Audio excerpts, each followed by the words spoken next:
Welcome to this tutorial on conditional probability.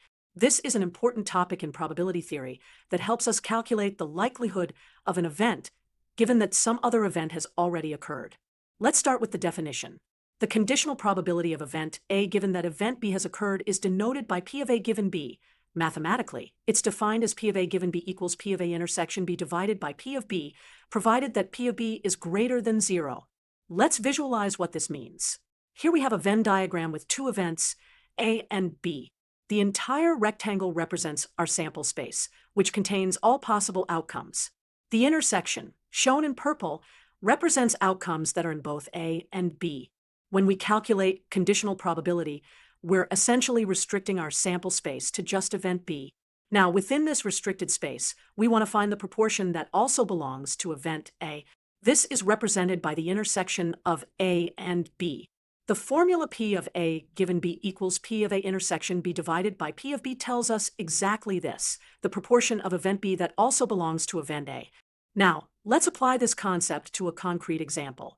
Consider a standard 52-card deck. We want to find the probability of drawing a spade, given that we've drawn a face card. Let's define our events. Event A is drawing a spade, and event B is drawing a face card. Face cards include jacks, queens, and kings. Now, let's calculate the probabilities we need. There are 52 cards in a standard deck.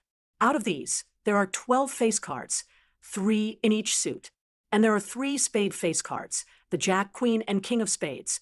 So the probability of drawing a card that is both a spade and a face card is 3 out of 52. The probability of drawing a face card is 12 out of 52. Now, using the formula for conditional probability, we can calculate the probability of drawing a spade, given that the card is a face card.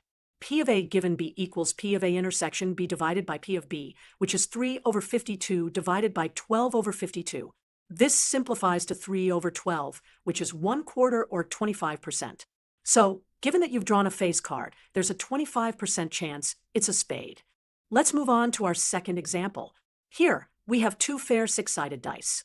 We roll both dice and observe the first die, and then the second. We want to find the probability that the total sum is 8, given that the first die shows a 3. Let's define our events for this example. Event A is that the total sum is 8, and event B is that the first die shows 3. To understand the possible outcomes, we'll create a grid showing all combinations of the 2 dice. Since we're given that the first die is 3, we only need to consider the outcomes in this row, where the first die shows 3. Now, let's identify the sum of 8. For the sum to be 8, when the first die is 3, the second die must show 5. This corresponds to exactly one cell in our grid where we have both conditions satisfied. Since the dice are independent, P of A intersection B equals P of first die equals 3 times P of second die equals 5, which is 1/6 times 1/6 or 1/36. And P of B, the probability the first die is 3, is 1/6. So P of A given B equals 1/36 divided by 1/6, which is 1/6. This result makes intuitive sense.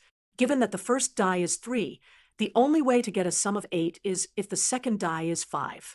Since the second die has 6 equally likely outcomes, the probability of getting a 5 is 1/6.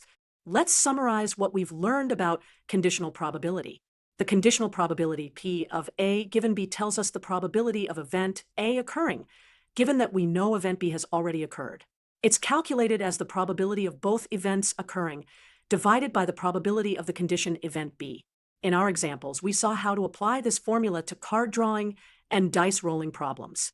Conditional probability is a fundamental concept in probability theory, and it will help you analyze many real-world situations where events are interrelated.